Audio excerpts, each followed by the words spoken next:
guys, happy Thursday and welcome to the morning after. I'm still getting used to it being Thursday and not Tuesday that I do these. We are discussing episode 5 of Bachelor Canada season 3. This was an interesting episode, I thought. We were definitely fed the storyline that Brittany is a terrible person. Her getting the one-on-one date did not feel like an accident to me, can I just say. Also notice how it was the first date card handed out. Usually the one-on-one, if there's one-on-one in a week, it's like in the middle. So I thought that was interesting. It's sort of like maybe I'm just being like hyper paranoid, but to me it felt like they were trying to rush the Brittany thing, especially knowing that the note passing thing became such a big deal. Anyway, I like that. So he's in a helicopter. Chris is in a helicopter with Brittany, and he says, we can't make out the whole time. It just felt so forced, like she was like trying to make out with him and trying to like show her sexy side. And here's the thing, I actually don't mind Brittany, but I just never think that works. So I kind of wish she hadn't done that. But yeah, she's just very on and like performery. Like that's the vibe I get from Brittany, but she doesn't really do anything bad. Like she's not mean to anyone. She's not calling anyone a dumb bitch like villains of seasons past. She's not a mean person. And like literally the only shot they have, oh my god, I just said literally. This is like the drinking word of this season, but she literally does look up at the camera while she's kissing him, and it's like that shot is used over and over again. It's like, okay, we get it. She saw the camera while she was kissing him, but I just don't think that she's done anything that bad. There is, maybe I'm defending her because there's an element to Brittany that reminds me a bit of Kelly from my season, the dog lover. I always have to specify dog lover because people don't often know what I'm talking about unless I say dog lover. But you know when she says to Chris, you're starting to like me, don't tell anyone. Something about this, she has like a sort of funny, snarky way of being. It's like she's not telling the truth. Same with when she was like calling out the names on that date card. She was like, not everyone's name is on this. Like there's a very Kelly element to that is funny. You either find it hilarious or it can also rub people the wrong way. And I don't know, she just reminds me of Kelly.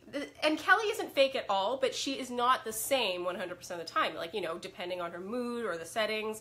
Yeah, I don't know. Brittany just doesn't bother me that much. Next, group date, number 1. It's very sweet how Chris looked after Megan when she was seasick on the boat. He really is a gentleman, and it reminded me of Nick with Vanessa on their date. Yeah, I mean, Chris is really doing no wrong. I have no complaints. He's really won me over, I would say.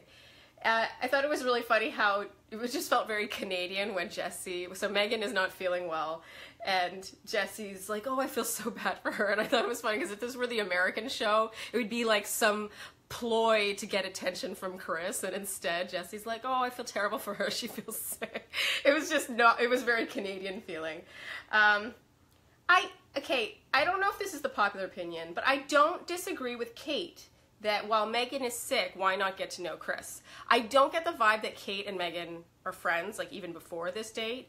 Yeah, I just wasn't getting that vibe anyway, but I just, you know, if someone is looking after, I just don't see why the entire boat trip has to be about her feeling sick. It just didn't really rub me the wrong way. I just think people do so much worse things on this show. It just wasn't that big a deal that you know, Kate took it to her, you know, made it to her advantage to spend time with Chris. Well, I cannot speak today. Anyway, the note saga. So Brittany passes a note to Chris secretly last week. We know this. He read the note to her. It was like 2 sentences long, max. Regardless of what is in the note, I think this is blown so out of proportion, and please tell me if you think I'm crazy. Disagree with me if you want.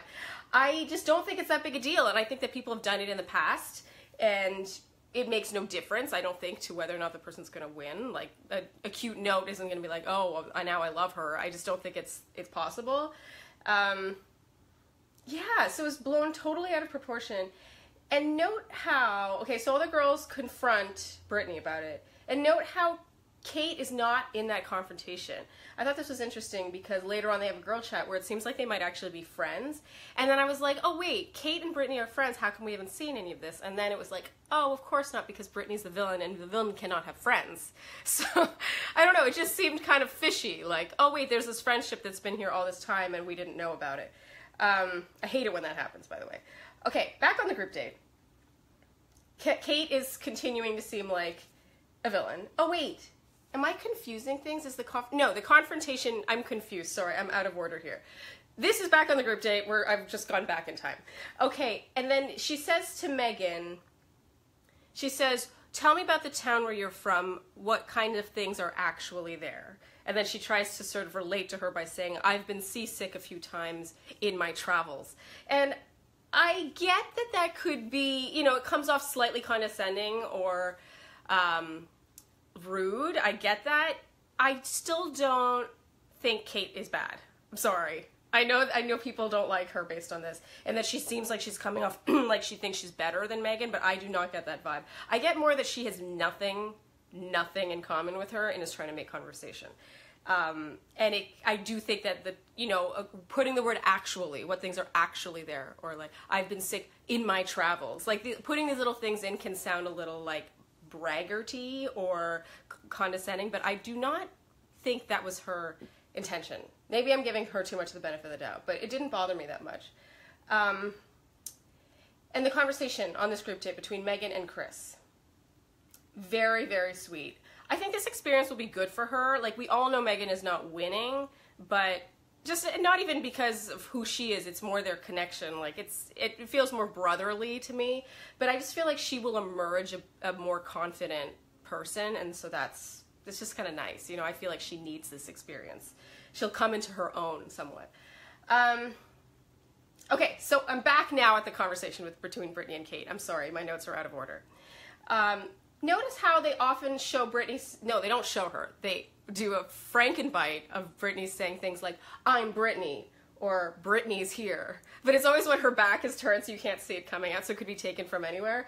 I just think that's interesting that they do that all the time. It's like, I'm Brittany, and it's like, okay, but you don't see it coming out of her mouth, and who says that? I don't know, it's just, I think that the show is very willing to paint Brittany in this setting, especially since, like I said, I don't think she's doing that much wrong, so they need to do this. Okay, group date number 2. I do sincerely think he picked Lindsay because she was the best baseball player. I thought that was quite cute. Like, he couldn't help himself. I think it worked to his advantage because he likes Lindsay a lot, but it was funny how he was like, Lindsay really was the best baseball player. Like, he was so completely sincere. It was really, really cute. Okay, he really likes Lindsay. Everyone knows this. She could be winning this thing. He calls her the real deal to me. But I do love how caught up on the age thing he is. He's really caught up on it, and he should be. I've said before that I don't think 10 years is a big age difference. It's really, I think, okay, it's a substantial age difference, but I don't think it's that big an issue if they were older. So if she's 30 and he's 40, I don't think it's a big deal. But for me, the issue is not the age difference, it's the fact that she's 23. I think 23 is very young. I think it's very young. And I think he's right to focus on it when he said, I don't want to force her to adulthood.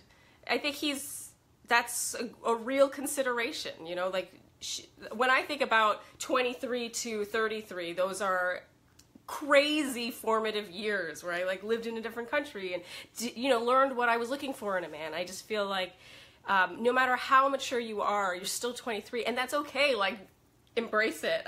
And I'm not saying she's not. I'm saying I don't think she's ready for what he is ready for, unless she is a crazy exception to the rule. Crazy exception. I do like Lindsay, though. There's nothing not to like about Lindsay. Okay, rose ceremony. I'm going to speed things up. The way Chris reacts to Katie letting it all out is bad, I wrote. So Katie comes to him and basically says she thinks he's the one. He's the reason she's there. It's destiny. And then all he responds with is, I believe you're here for the right reasons, and I do believe that there is a reason why you're here. That's his answer. Super non-committal. He calls her intense in his ITM.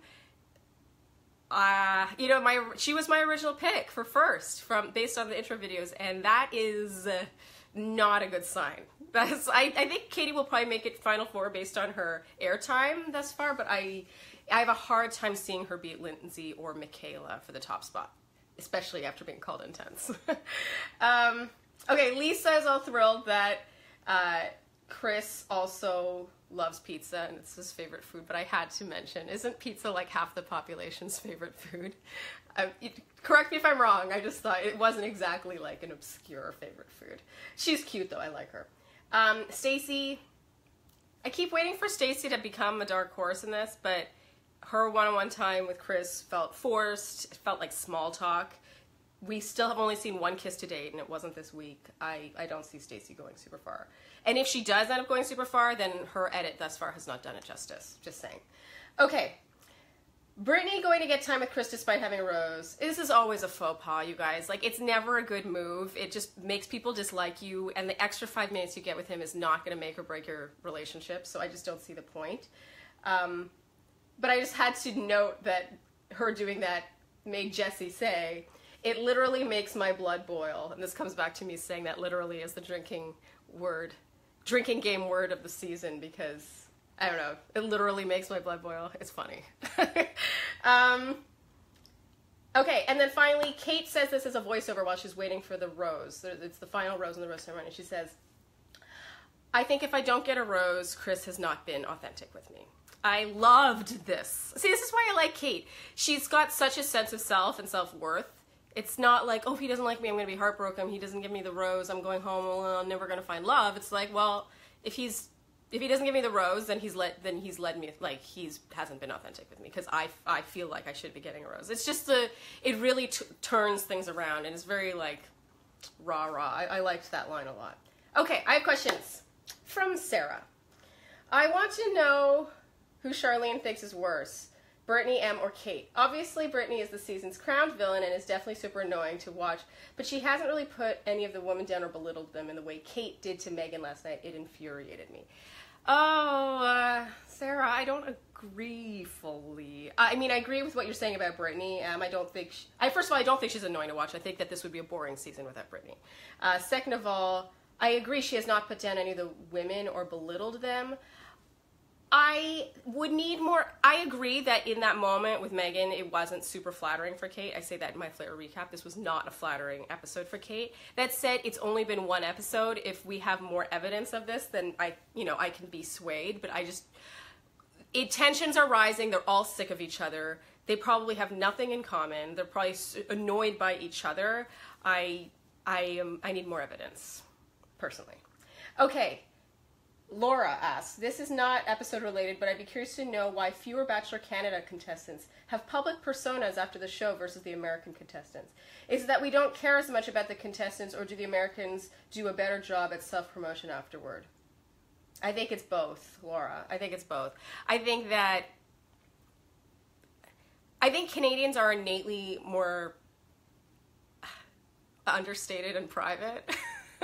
Does anyone agree with me on this? I think that they are not as willing to just sort of do whatever it takes for airtime or Instagram fame or 15 minutes or whatever it is.